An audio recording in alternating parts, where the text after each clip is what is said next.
ईश्वराय विद्महे सत्यदेवाय धीमहि तन्नः सर्वः प्रचोदयात्।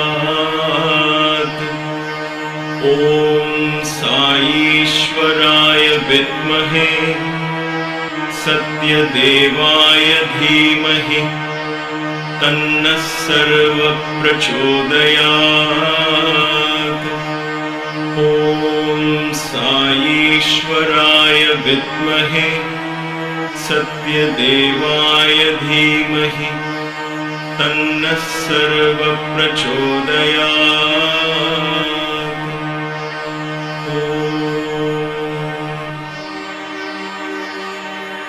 मनोजवं मारुततुल्यवेगं जितेन्द्रियं बुद्धिमतां वरिष्ठं वातात्मजं वानरयूथमुख्यं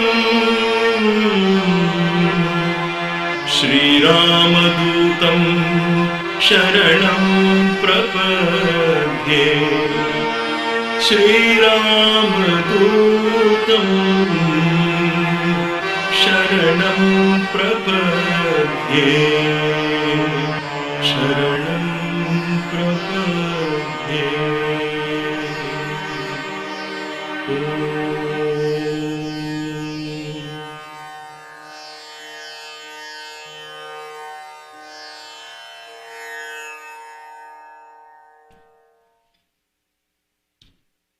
Namaste and welcome to Kaivalya Yoga Gurukulam on this very divine, auspicious occasion of Hanuman Jayanti. The very word Jayanti means victorious. We celebrate the victorious energy of Hanuman on this beautiful full moon night. For those of you in India and elsewhere, it's perhaps already morning.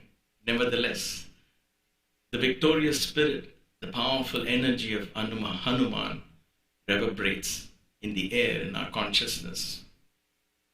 And therefore we welcome this occasion and celebrate it with the greatest of devotion and love. Thank you all for joining this Satsang.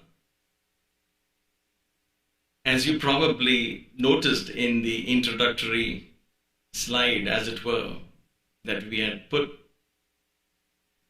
I had put IST timings, where every morning we would be doing from 6 o'clock to 6:30.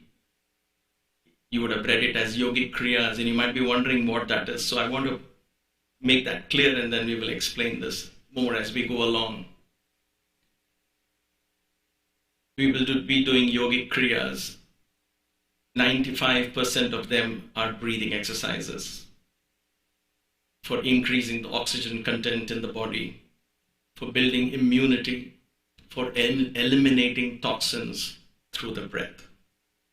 For those of you who do not know this, more than 70% of our toxins from the body are eliminated through the breath.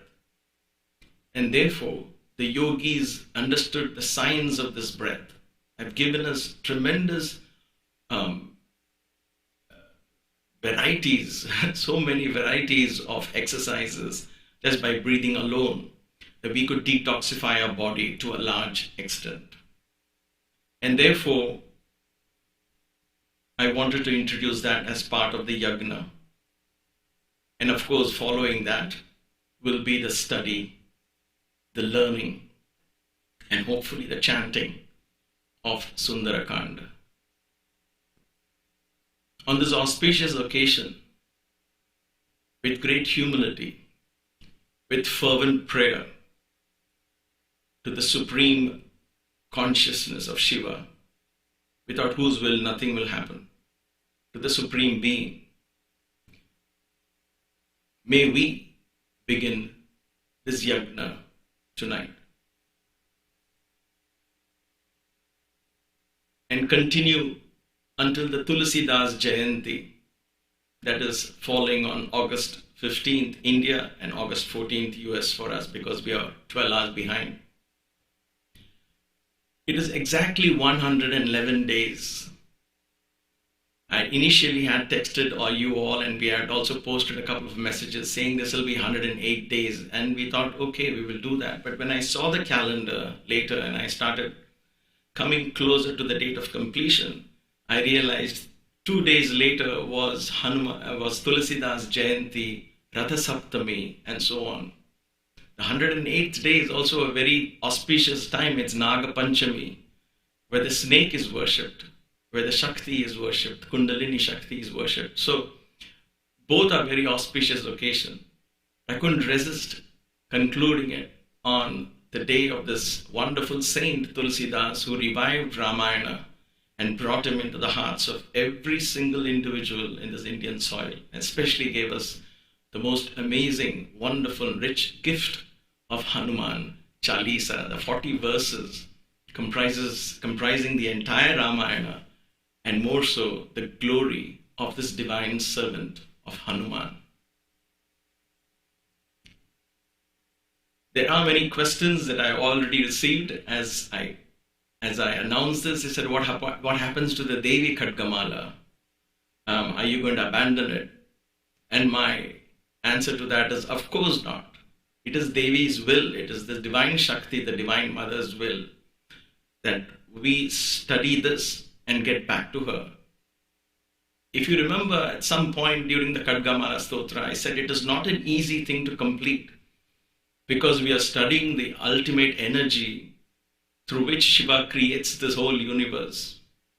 And it is not easy to delve deep into that study. It is not one of those things where you just glance through and pass from one video to the other. And for those of us who are engaged in this sadhana, in the satsang every night that we get together, we know that this is a learning of the soul. This is the path to enlightenment.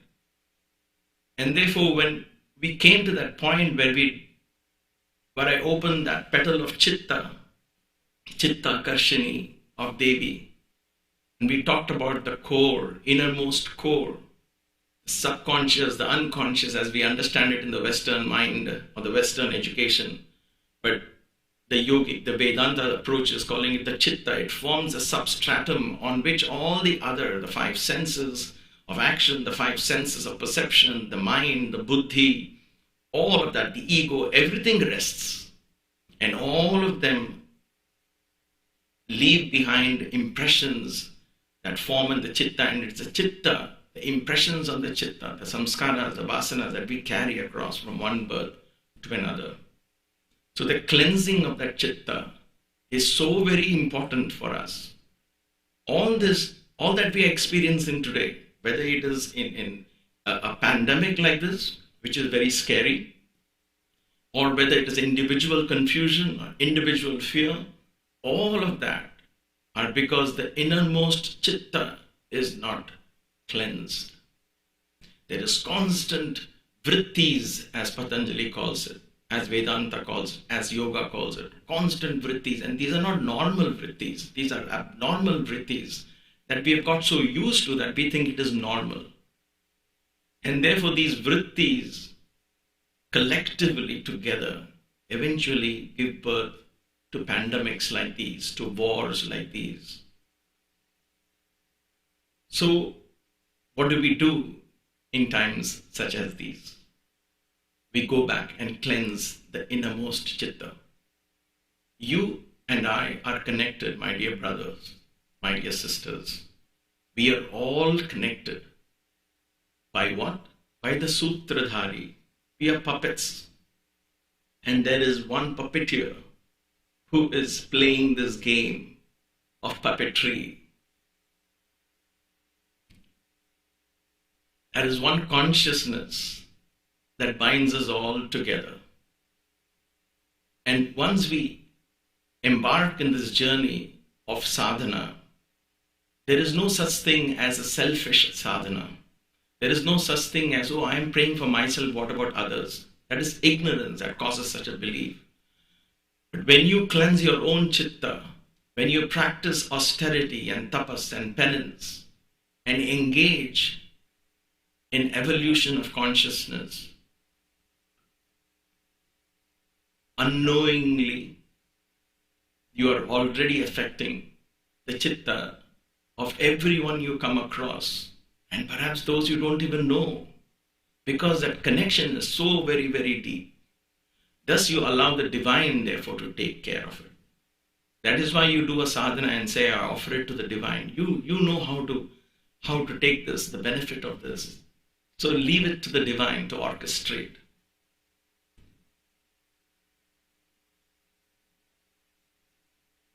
In the last few weeks, we've all been exposed to this horrendous news all over the world, and especially so in India.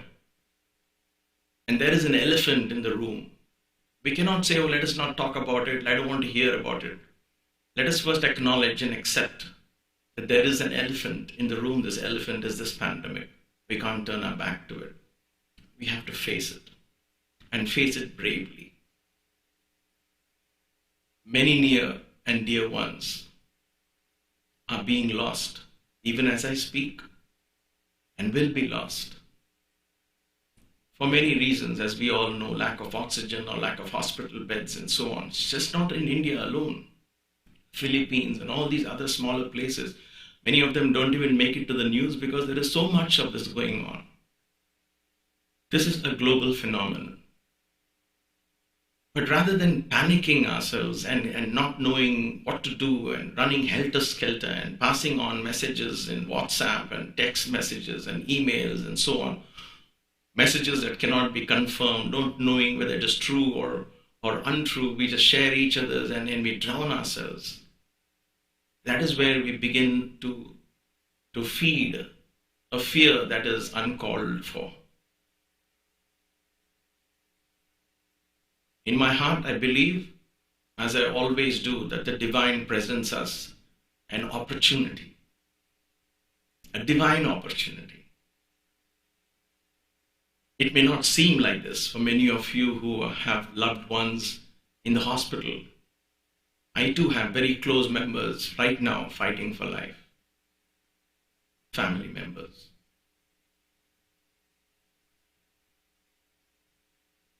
So it may not seem like this divine opportunity. It seems more like a test and a turbulation and a turmoil. But it is in those turmoils that we need to look for.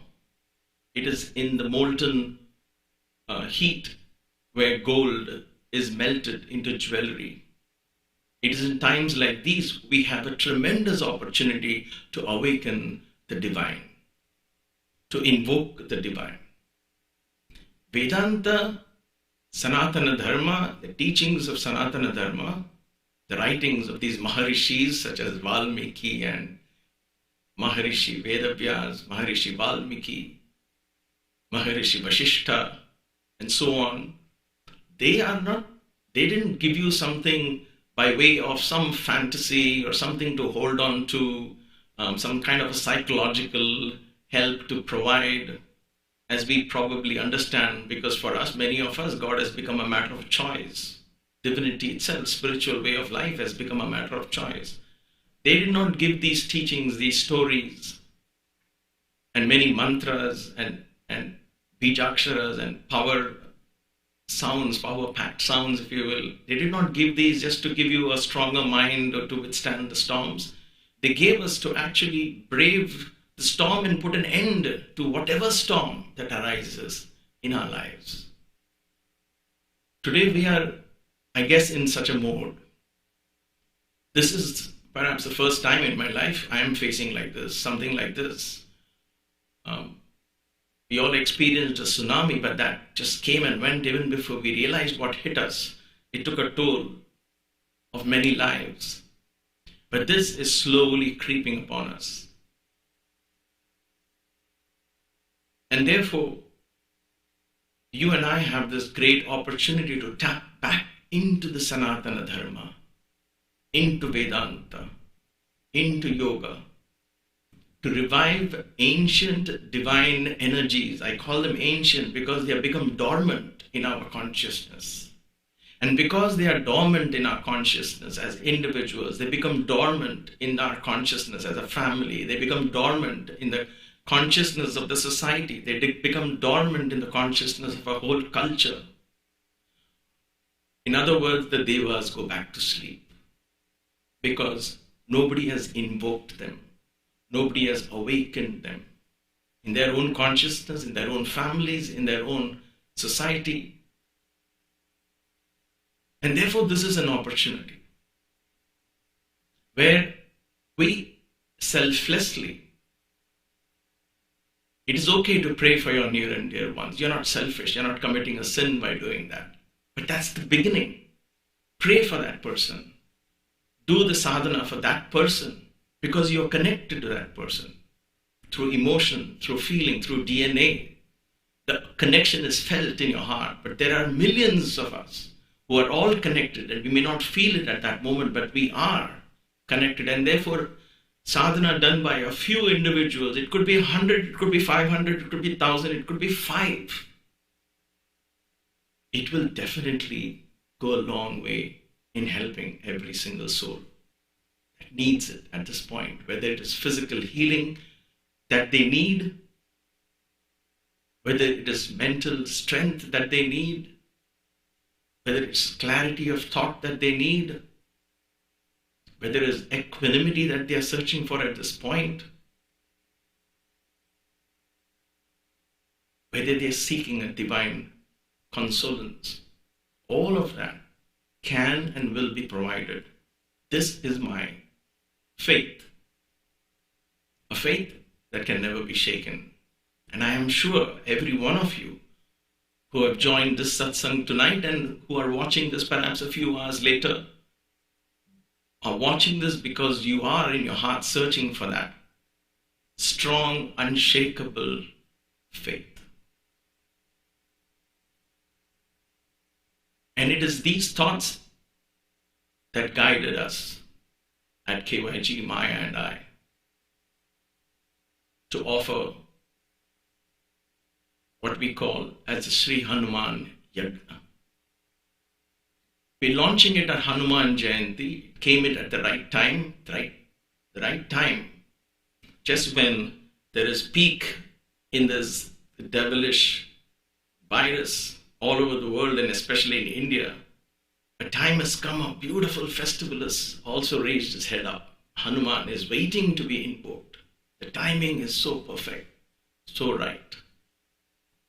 And therefore, we need to take advantage of this tremendous, powerful energy that we adore, many of us worship, many of us contemplate upon as Sri Hanuman. Hanuman, the very word Hanuman, the name given by the God of all gods, Indra himself, is a power-packed mantra. And hidden in that mantra lies this divine energy of Hanuman. Hanuman, and therefore, it is said, if there's a problem that's more difficult, then you rise up to the occasion, right? And therefore, just one satsang or one bhajan, I feel in my heart, will not cut it. Because we do that out of convenience. But it is time to get out of that convenient way of life. Many of us are in lockdown. Many of us are going to be at home for the foreseeable future. And therefore, why not use this time to awaken this divine Hanuman? You might say, but he's everywhere. Haven't I heard that he's omnipresent and he's a Chiranjeevi? And why do we have to invoke him? And what is this invocation? The invocation is not for Hanuman, it is for us, to bring him up in our consciousness, to awaken him in our consciousness, to allow our minds to dwell on the glorious tasks of Hanuman. Because in doing so, the mind begins to absorb that energy, the divine energy of Hanuman. Hanuman began as a Vanara. They don't exist today. Don't mistake that for a monkey. A monkey is a small aspect of Vanara. But Vanaras were a species by themselves. Superhuman strength, tall, majestic. Someday some scientist will find some fossil buried somewhere, because all of these happened more than 1 million years ago. And much as your logical mind may not accept it, it is a fact. I believe it. These stories were recorded as history in our culture, and there were other stories that were not recorded as history. So those who recorded it thousands of years ago knew that these were things that were passed on to us by word of mouth. These have happened. These are happened even so far back that we will now regard them as mythology, as Puranas, as the old tales, if you will. And therefore you have Puranas and Itihasas. Itihasa is historical. There were 2 such historical events recorded in great detail. Mahabharata, which is fairly recent, 7,000 years old. In the Indian context, that's very recent. But then there was the Ramayana. Ramayana that was written by Maharishi Valmiki many thousands of years ago. The story perhaps was written at a much later date, but it was spoken and passed on, chanted and learned, and used as a path to spiritual progress. That is why it is called Ramayana. Ayana is a path. The story of Rama is a path to self-enlightenment, self-realization, where you begin to live in complete unity with the world at large. There is no I and me, but there is we and us in the consciousness. And therefore, with great prayer, because none of this is possible without the will of the divine Shiva, with great prayer, with great reverence, in all humility, we launch or begin the Hanuman Yagna. 111 days. We will try, we will see. It could be technological problems, or yes or no, and all of that can happen. But individually, each one of us can commit to that next 111 days.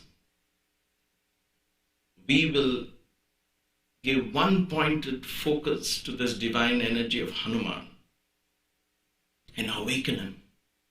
Let's awaken him. It is said in the story of Hanuman, it is regarded by certain scholars as a one-time incident, and by others as the energy of Hanuman has the nature of energy of Hanuman has to be, when you study the nature of that energy, the divine energy, how do we approach this energy? How do we invoke this energy? Why do we need to invoke this energy?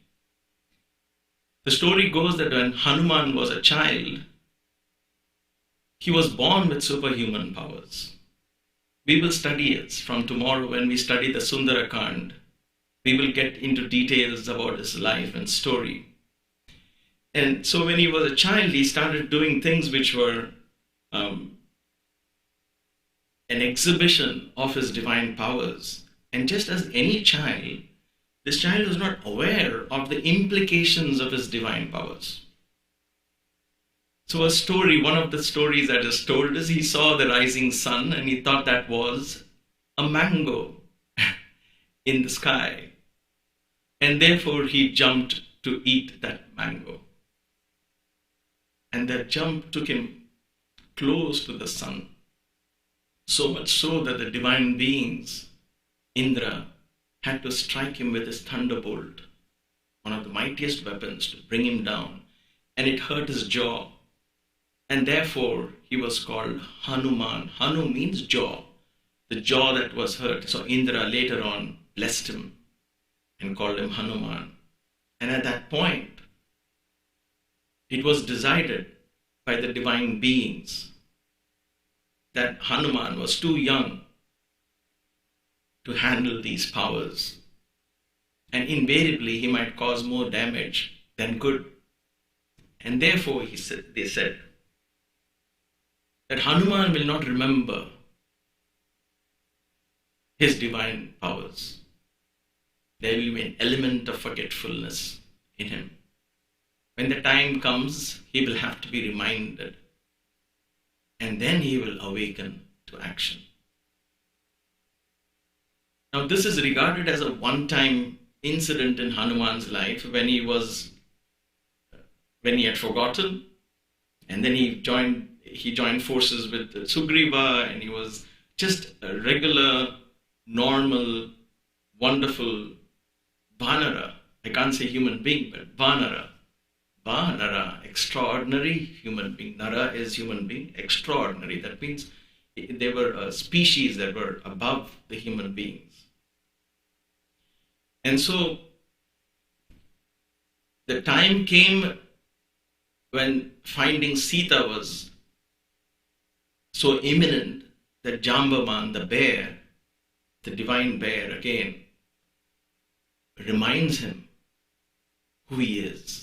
We will study this more in the Sundarakanda of the Ramayana.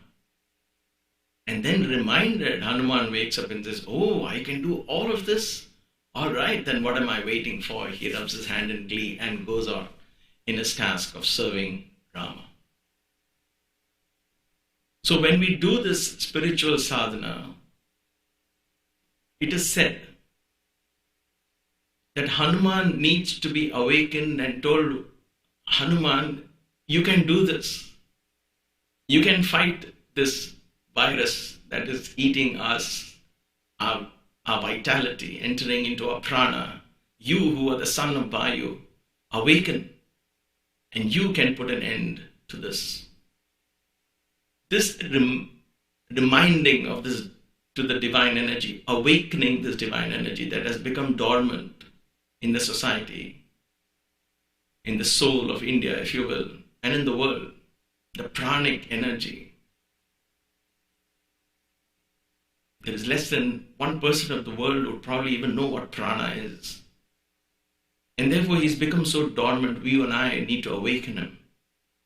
In our consciousness, in our family, in our society, in our nation, we need to awaken this Hanuman energy. We need to invoke this Hanuman energy.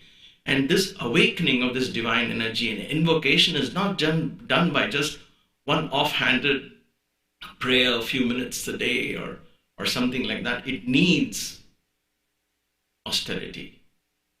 It needs a penance like, the right word is tapas. Tapaha, heat. Baba would say, my Guru, Bhagavan Sri Sathya Sai Baba, would say that even butter, if it needs to be melted, it needs heat. But that heat has to be consistent, even if it is small. It has to be consistent, continuous. And then and only then will the butter actually begin to melt. If it just comes off and on in bits and spurts, even butter will not melt. So we are talking of invoking Hanuman, the divine energy of Ram, the divine energy that had incarnated to stay in this earthly dimension forever, has become dormant. Why do I say has become dormant? Because if that energy was alive, there would have been no room for viruses of this kind, causing havoc and panic. And therefore we need to awaken Sri Hanuman. And it is still a very humble effort I'm not saying 111 days is the magic number. Perhaps not. But let us take that baby step. For the next 111 days, at least through what technology can provide us, let us keep the satsang alive. Every day from 8:30 to 9 in the night in US time, which is 6 o'clock to 6:30 in the morning India time, and this time I'm focused on the India time because that's where this pandemic is raging now without control. 6 to 6:30, we will spend time learning powerful kriyas. And they are very simple to practice. Everyone can practice. Of course, if you are under an oxygen mask and if you are lying in a bed in the hospital, you perhaps cannot do this without your doctor's supervision. But for all of us others who want to develop our immunity, build a strong defense system, believe me, within a few days of practice, your system will begin to come back. Because we begin to engage the pranic energy back, and the essence of prana is Hanuman. We awaken him back again, awaken him in our bodies. And then to allow that energy to settle and bless our minds and spirits and become real, awaken him in this fullest glory, we will study the Sundarakanda. Just as one continuous satsang. It's about 90 minutes every day. So in US time, it will be 8:30 to 9. We will do the breathing exercises. For those of you in the US and elsewhere, if this is the time for your dinner, don't do that at that time. You can perhaps do that the next morning. You can join us for the satsang, the studying of the Sundarakanda. Sundarakandam or Sundarakand, as we know it in the north and the south, is the study of the story of Hanuman. Hanuman when he was awakened, not when he had forgotten who he was, but when he was told who he is, and then he awakens into action. What does an awakened Vanara, what is he capable of? What is this divine Hanuman capable of? The more we engage ourselves in this story, however fantastical it may be, however unreal it may sound, go into that fantasy world. You might say, but that is illogical. Well, guess what is the other thing is illogical? Your fears are illogical. We're building fears, right? That is the other side of fantasy. We build fears, we build, what if this happens? What if that happens? Oh my gosh, I don't know this. And we go on building that negative energy. That is also illogical. So let go of that and dive into this fantasy world. Allow your mind to get saturated with this energy of Hanuman. Let us in our own humble way learn what the story of Hanuman is. How did this great Maharishi Valmiki write this story? And so this will be a study of the Valmiki Ramayana. I cannot go verse by verse of the Sundarakanda because it has 68 chapters, sargas as they call it. And these 68 chapters or sargas comprise of 2,809, if I'm right, plus minus one or two, 2,809 slokas. 2,885. So we will get to that exact amount when I open that and study it more. But that is a number of slokas. So we can't take each sloka and go into word by word as much as I would like to at this point, at least for the first 111 days. I'm going to summarize 25, 27 slokas every day. We will chant them. And then we will study the summary of those slokas every day. So we spend the next 111 days completely immersed in the story of Hanuman. It is very exciting. I used to love it when I was a child. But I never took to a systematic, serious study. And this time, prompted by the divine, I am going to study it along with you all. We will study it together. Please allow me to be just the instrument a voice from which the divine will pass the message, and we will compare, contrast, and learn. You're free to pose your questions, and we will engage in this study, understanding the glory, extolling the glory, the strength, because in doing so, the mind begins to absorb all those qualities, and all those qualities begin to finally settle in the chitta. So let us fill our chitta with the consciousness of none other than Hanuman. In the story of Sundarakanda, we'll come back to Devi, because there is no story without the study of Devi, Sita.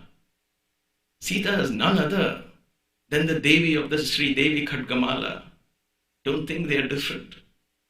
We are experts in dividing and creating different institutions, and never mind, let's forget that. But the essence is, Sita is the same Lalita, the same Rajarajeshwari, the same Shakti principle that come there. For those of you who think Ravana took Sita away, as we will know the story, we will see Sita allowed Ravana to carry her. In other words, Sita brought Ravana to Ashokavana, because there were so many hundreds of other divine beings caught in the prisons, if you will. So the story goes. In other words, this divine energy and the Shakti principle of Sita is what we will also study, and how Hanuman becomes an instrument in bringing that Shakti principle back to the Shiva consciousness, back to the Purusha, back to Rama. Hanuman is the one that joins Rama and Sita together. Hanuman represents sadhana, practice. Hanuman represents humility in that practice. Hanuman represents devotion in the path of that practice. Hanuman represents tremendous discipline, focus in that practice. All of these qualities we will examine as written by Maharishi Valmiki. And we will all begin to, it's my belief, we will begin to feel that energy in our hearts, in the hearts of our loved ones, and may that energy fill our homes, fill the society back once again. And as that energy of light, wisdom, and strength and power once again comes into the consciousness of all of us, there will be no room for the dark elements that cause death and destruction and illnesses. And so, along with simply listening to Sundarakanda, I've introduced the Yogic Kriyas, because we have to practice. There has to be true transformation. And there is one more element in this that we cannot do online, and there's no such thing as online. But I want you all to consider this for the next 111 days. What else can you bring into your austerity, into your tapas, for yourself, for your family, for your loved ones? And if with the divine blessings, everyone whom you know are well and safe, then do it for those whom you don't know. What can you do to add to this austerity? What kind of restrictions and discipline that you can bring? Because Hanuman is a lover of discipline. And it's through discipline that you awaken this energy of Hanuman. What can you do when it comes to food? You don't have to do anything extreme. What can you do in your own manner? To get outside that comfort zone, to keep that tapaha, the fire burning from one satsang to the other. How are you going to keep that fire burning? What namasmarana of Rama, pranayama of Rama, meditation, contemplation constantly on Hanuman and Ram. Can you allow that and not allow food to come in the way? Can we cut down on television? Can we cut down on sleep? What else? For the 100 days to awaken this energy, it is not easy to awaken a divine power.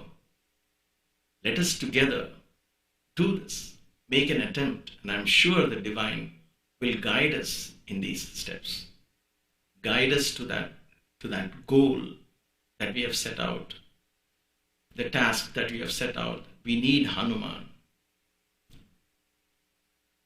Hanuman does not have to come and fight the virus. The energy of Hanuman is the very presence of Hanuman disperses of all negativities. The light that you put on in your home when the sun sets, when you put on the switch, the tube light doesn't come out and then you watch and you can see the darkness go away. It doesn't happen like that. Where there is light, there is no darkness. And darkness exists because of the absence of light. And therefore, when we invoke Hanuman, when Hanuman begins to manifest in our consciousness day in and day out, light begins to fill, and there will be no room for darkness. So Hanuman is therefore not a means to an end. He is the end. Divine energies are therefore the end. Invoking them is all that we need. To be in their presence is all that we need. To allow that presence to fill our consciousness is all that we need. So I urge you, I plead with you, I beg of you to open your heart instead of your mind for the next 111 days. Open it with belief that there is divinity in the universe that is dormant, but we can awaken that divinity for the benefit of the world. And when that divinity begins to awaken, then the world is magically orchestrated. Already countries are talking of helping each other, providing all this. All that is happening, but when we awaken this divinity, then all of that happenings will happen without any impediments. And therefore, it's time for us to take this step, a humble step, towards invoking this divine energy of Hanuman. Maharishi Valmiki wrote this beautiful story. But there is so many layers of meanings in these Ramayanas. Just the beginning, the very fact that he named the Kandas are kandams, or kandas are portions, if you will. And therefore there were 5 or 6, sometimes 7, because there are scholars who say the Balakanda, the childhood of Rama, was added on later, was not part of Valmiki Ramayana and so on. But these are all discussions which we can't get into. We have no way to find which one is true and untrue. So we consider that as part of the Valmiki Ramayana. So then there are 6 portions of this story that was written in 24,000 verses. And so there is Balakanda. Then there is Ayodhya Kanda. Then there is Aranya Kanda. Then there is Kishkinda Kanda. There is Sundarakanda. There is Yuddha Kanda. So there are these kandas written, the story divided into segments for our understanding and purpose. But there is so much meaning to this. Balakanda is not just the story of childhood of Ram, but it represents your childhood and my childhood, where we sat with the Guru and learned the basic core values, if you will. And all our education and all of that was done. It goes up to the point that we find our life partner and enter into Grihastha. Then we establish a Ayodhya in our lives. Ayodhya is about Grihastha. Is your life, my life? As a householder, we interact with people, we meet good people, we meet bad people, we meet jealous people, we meet all of that. And then our values that we learned in the Balakanda, in our school, in our Gurukula, among our gurus and teachers, is tested here. That is what Ayodhya Kanda stands for. That is why Valmiki talked about Ayodhya Kanda. And then comes the Aranya Kanda. When it's time for us to get detached from the world, we should get detached. Otherwise, it just goes on and on. Grandmothers still want to advise how the great-grandchild should be raised and how it should not be raised, because they are very worried what will happen to the child and what happened to those new values they are learning. And when is this grandmother going to say, you know what, I have done my bit. I know I have faith in my upbringing, in my child, and that child will do it in their own way. And therefore, it's time for me to enter the Aranyakanda. That is what it is all about. Rama giving up his kingdom and everything is an extreme story. So you and I learn to think, if Rama can do that, why can't I just detach myself, not run away to a forest, but mentally bring a sense of aloofness and say, let the children run their lives. If they come to me for advice, I will advise, but let me not get into their lives. And therefore, can I take a step back and go into Aranyakanda? That is that stage of life.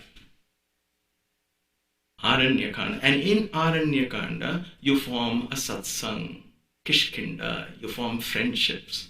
Friendships that strengthen your resolve to find Sita. Because in the forest, you lose Sita. In other words, you come face to face now saying, my God, my Shakti principle, my divinity is what I'm searching for. I had lost that.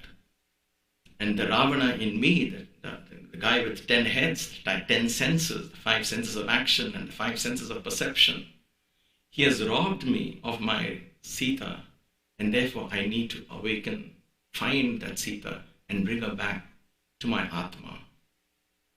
And therefore, for that, I need Satsanga. So you and I right now are in Kishkinda. We are in Kishkinda. We are in Satsang. This is Rama's companionship with Sugriva, Hanuman's companionship with Rama, that friendship, that collectiveness, that unity that was brought in at that point are all symbols of what you and I, symbolic rather, of what you and I could do once we retire from Ayodhya, from our own Ayodhyas. But if we come to the forest and we still catch on that same old televisions and same this and same that, then we are not ready to give up Ayodhya. We're stuck. Our Ramayana story is stuck there. If we need our Ramayana to find Hanuman and Hanuman to come back and join Rama and Sita, then we'll be stuck in Ayodhya. Ayodhya is where jealousy and all of that took its peak. And then from Kishkinda comes the Sundarakanda. So in the story of Rama, in Sundarakanda is where we begin to understand, appreciate what? The beauty of the Sita, beauty of the forest around us, the environment, beauty of the Atmic principle, the beauty of the poetry that is life. We understand the beauty, beauty, beauty, beauty. Everywhere we see is beauty. And that is why it is called Sundarakanda. There's a very nice verse. I don't know if I have memorized it, but I have it written right above this camera for me.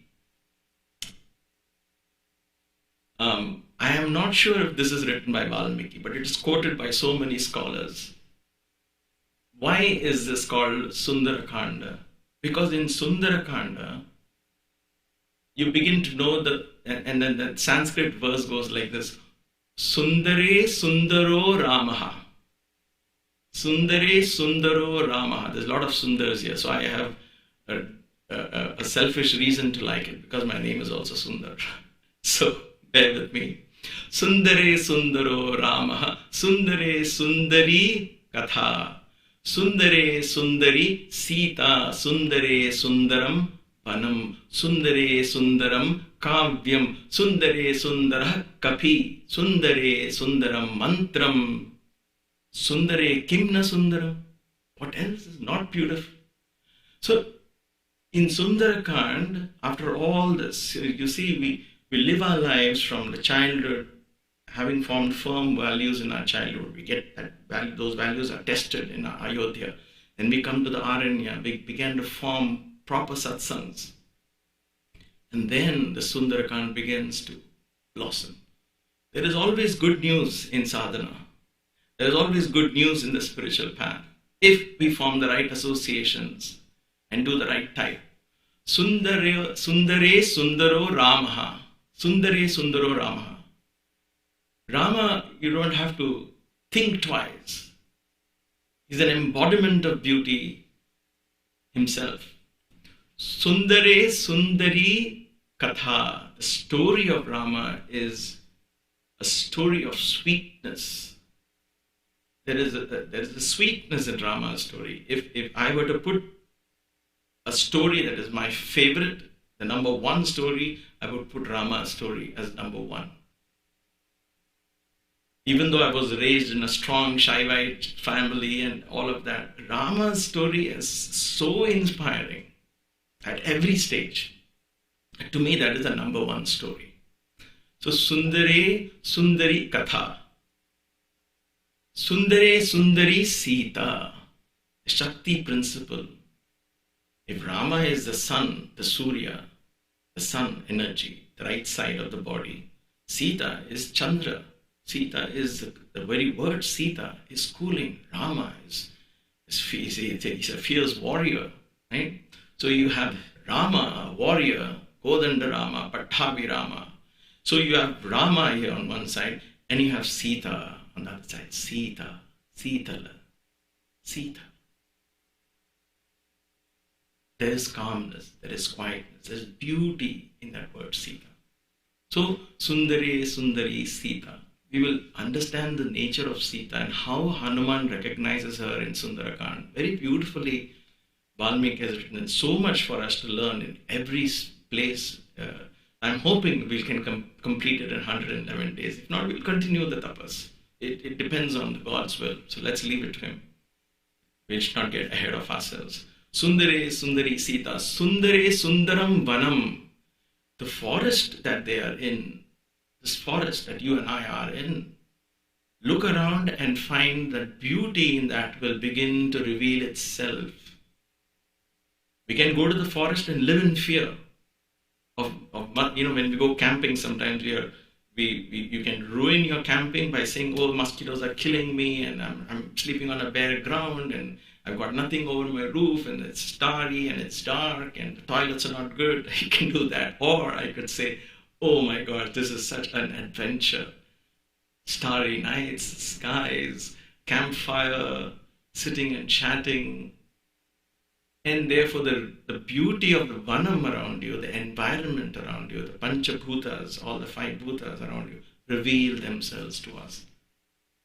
That is part of this divinity awakening. When Sita reveals her beauty, then all of her creation also begins to reveal their beauty to us. So that even the way it said Rama, the Atmic principle, once you start realizing that the Atmic principle is eternally beautiful, then your story becomes beautiful, the Shakti within you becomes beautiful, the environment around you becomes beautiful. What else? Sundare Sundaram Kavyam. Sundare Sundaram Kavyam. Life becomes a beautiful poetry. Life becomes a beautiful poetry. Sundare Sundara Kapi. Here Kapi represents the enlightened mind. Beautiful mind. Kapi is monkey. Kapi is a reference in modern terms, in Kali Yuga, whoever wrote this verse refers to Hanuman. Hanuman is beautiful because he is enlightened, represents the enlightenment. He is, as we study Sundarakanda, you'll know why. We consider Hanuman as one of the most beautiful. So his other name is Sundara. So Sundare Sundara Kapi. Sundare Sundaram Mantram. In the Sundarakanda, of course in the entire Ramayana, but in Sundarakanda also, there are a lot of mantras embedded into these verses. Maharshi Valmiki was a robber, a thief, and he didn't even know how to chant Rama. He knew the word Mara, and therefore the Guru, Narada, says, you do Mara. It's okay, because Mara, it becomes Rama. And so he attained enlightenment. And then he wrote Ramayana. So when it comes from an enlightened mind such as Maharishi Valmiki, after attaining that state, understanding the essence, the tattva of Rama, he begins to write the story. He records it for posterity. And the very fact that these stories have lived for thousands of years show that the energy that it contains. These are stories that will never die. So Sundare Sundaram Mantram. The reason why they don't die is because there are powerful energies, spiritual energies that are released every time we chant them. There was a time when everybody knew Sanskrit in the Vedic times, and then it slowly became restricted to a few and so on and so forth. Like I said, in the last 2, 3, 4,000 years of tremendous civilization and changes that began to happen, somewhere Sanskrit became restricted to a few people, and therefore now it's become so foreign to us that we say we are doing Sundarakanda Parayanam, but so we invite a Pandit, he does the reading, we have no idea what he reads, we just listen and oftentimes check our messages and we say, okay, Sundarakanda Parayanam is done, why is nothing happening to me? How can something happen to you? How can it happen? It's like having $1 million check and you're just throwing it away in the waste paper basket and you're saying, I don't know what is happening. You don't know to read the check. You don't know to read and saying how much money is there in this check and how can you go to the bank. You don't know that. In other words, the mantras that are in Sanskrit are not available for us unless we take time to study it. Like I said, we may not be able to study all of these verses in depth, but we will chant them and at least allow these sound vibrations, and understanding the essence, we'll appreciate the meaning hidden in these verses. And these verses, by listening to them and perhaps by chanting, for those of you who can, we once again awaken this divine energy of prana, of Hanuman. Sundare Sundaram Mantram. These are beautiful. The word beauty here is not as opposed to ugliness. This beauty is divine beauty. Sundare Kimna Sundaram. What is not beautiful in Ramayana? Every part of Ramayana is beautiful. And therefore, my dear brothers and sisters, let us, with enthusiasm, we have to have a lot of enthusiasm, a lot of happiness, a lot of confidence. Don't be afraid. Oh, what if I sleep it off one day? What if I don't get up one day? What if I miss a satsang one day? Let that one day happen. If it has to happen, it will happen. We'll jump right back into the bandwagon, right?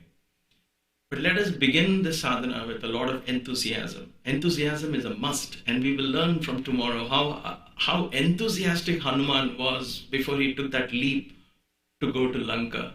Almost on the borderline, you might say, oh, come on, show off. He's showing off. But that is the enthusiasm. You got to say, yes, I can do it. Let me do it. And that enthusiasm, if we maintain the satsang, if you come to the satsang, we will do the sadhana together. We will awaken this divine energy that is there for us, available to each one of us at no cost, zero cost. All we need is to open our hearts. Open our hearts, in other words, feelings, and practice, and pray, and chant the glorious name, the most powerful name of Hanuman. I will end tonight's satsang and every night's satsang with Hanuman Chalisa. Tomorrow night, from 8:30 to 9, I will do the Yogic Kriyas with you all, and then we will meet here and we will continue. It's all part of the one stream. At 9 o'clock, we will start the Sundarakanda and let Hanuman guide us. Let the divine Ram guide us in these small baby steps. So come along. Please be part of this austerity. Please be part of this yagna. Keep the fire of yagna in your heart burning. Let that fire, let us feed the name of Rama, the name of Hanuman into that fire, and keep that fire awake, alight, if you will, so that Hanuman will once again awaken in our consciousness and Sita will reveal herself. And in that presence of that divine energies, there will be no room for any fear whatsoever. Please put aside fear. That is your number one enemy at this moment. More than the virus, it is the fear. Put aside fear. By being afraid, you're not going to get rid of the virus. Learn to surrender. Chant the name of Ram. When mind gets confused, the mind is saddened, the mind is depressed, just simply sink into the name of Ram. Chant the name of Ram. When you chant the name of Ram, Hanuman comes to listen to that chant. Even if it is internally, he awakens. That was a blessing given to Hanuman. And that blessing, with that final words on those blessings, we will go into the Chalisa. So Rama tells Hanuman, and Sita gives him this blessing, as long as there is the name of Rama, so long will you live on this earth. This earth, this dimension. We're not talking of some astral plane or any other dimension. In this dimension, his consciousness still is alive. I told you it is hard to fathom that. There are many ways to live forever. I know that in theory. And Chiranjeevi is one of those. He will choose to leave that identification of Hanuman at his will. But his will is, as long as there is Ram name chanted, I will not leave, because I want to enjoy the glory of Ram, listening to that power and that name. It is said even Shiva meditates on the name of Ram. That power of Ram is so incredible. And therefore, revive your faith and let us practice this, giving due reverence and humility, and with great humbleness, if you will, devotion, let us awaken Sri Hanuman. We will begin with a chant invoking this divine energy, the supreme Shiva in the form of Hanuman, who manifested on this earth to send us this message, who stays in this dimension, waiting to be awakened. Let us invoke him from tonight, every night, or every morning, as it may be in your case. Let us invoke him. May his energy fill our consciousness.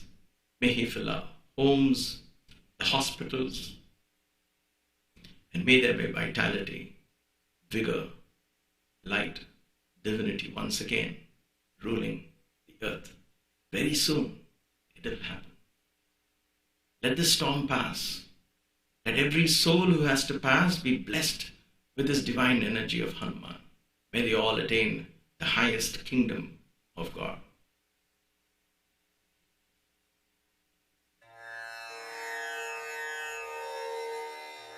Om Bhuh Purusham Shri Bhajranga Rupaya Shri Samba Sadashivam Avahayami. Om Bhuvah Purusham Shri Maruti Rupaya Shri Samba Sadashivam Avahayami.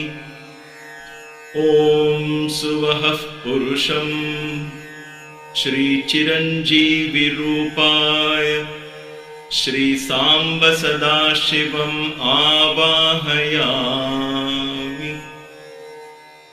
Om Bhurbhuvasvah Purusham Shri Ramaduta Hanuman Rupaya Shri Samba Sadashivam Avahayami.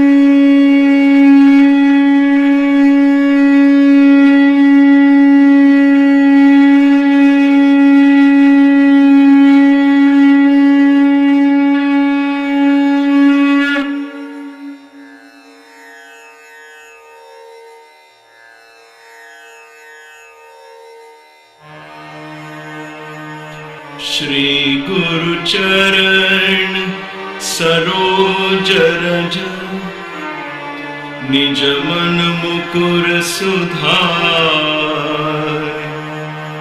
बरनो Raghubar Bimal जसु जो दायक फल बुद्धिहीन तनु जानिके सुमिरो पवन कुमार बल बुद्धि विद्या देहु मोहि हरहु कलेश विकार।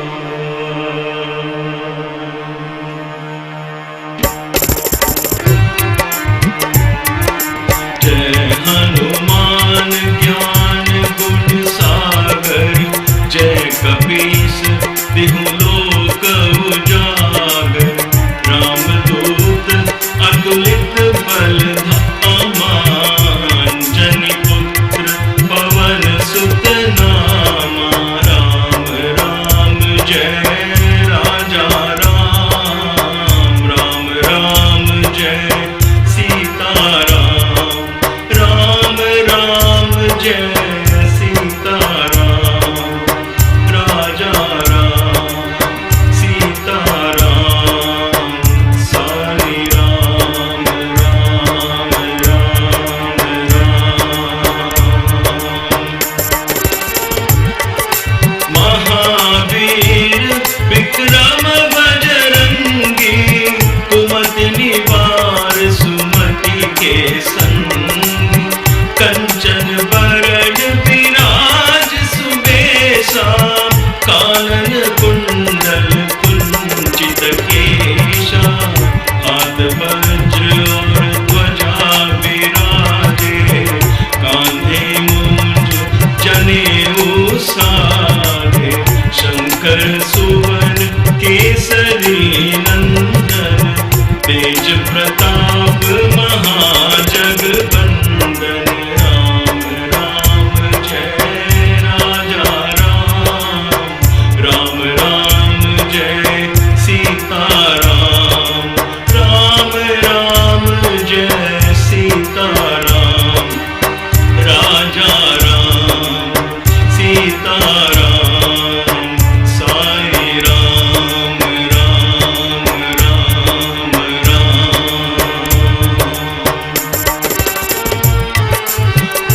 विद्यावान गुणी अति चातुर राम काज करिबे को आतुर प्रभु चरित्र सुनिबे को रसिया राम लखन सीता मन बसिया सूक्ष्म रूप धरि सियहि दिखावा विकट रूप धरि लंक जरावा भीम रूप धरि असुर संहारे रामचंद्र के काज सवारे राम राम जय राजा राम राम राम जय सीता राम राम राम जय सीता राम राजा राम सीता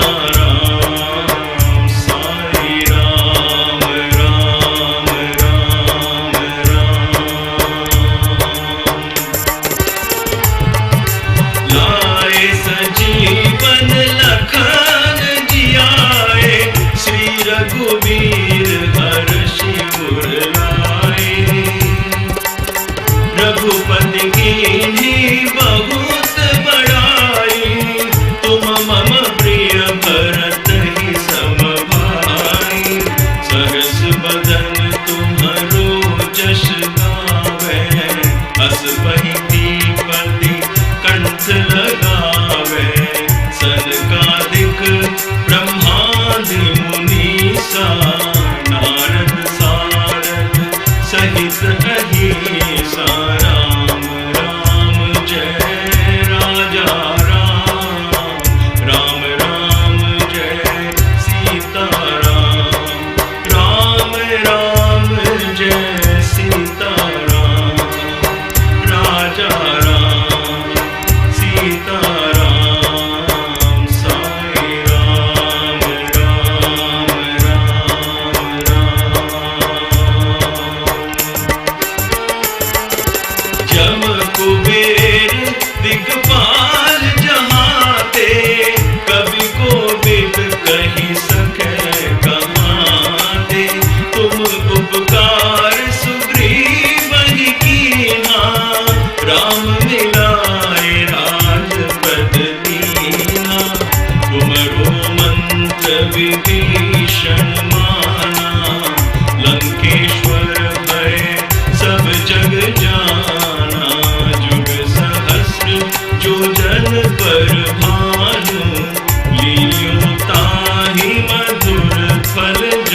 राजा राम राम राम जय सीताराम राम राम जय सीताराम राजा राम सीताराम साई राम राम राम राम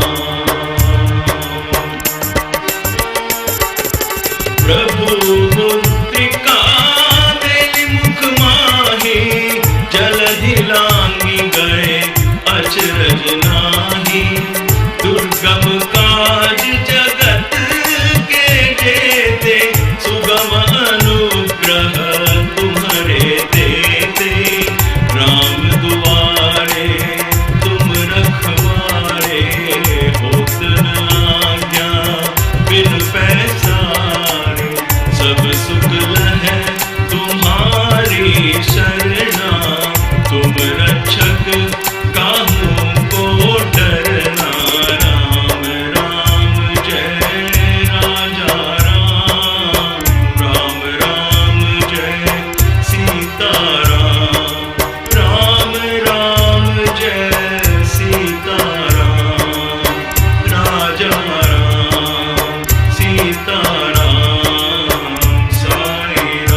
हृदय महाडेरा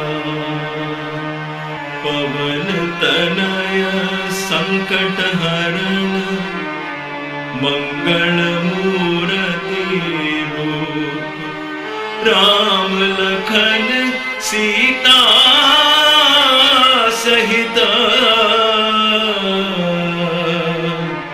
हृदय बसहु सुरभूप राम राम जय राजा राम राम राम जय सीता राम राम जय सीता राजा राम सीता राम साई राम राम राम राम राम राम समस्त लोका सुखिनो भवन्तु समस्त लोका सुखिनो भवन्तु समस्त लोका सुखिनो भवन्तु May all the beings in all the worlds be happy. जय बोलो पवन सुत हनुमान की जय सियावर रामचंद्र की जय सतगुरु साईनाथ महाराज की जय नमः पार्वती पतये हर हर महादेव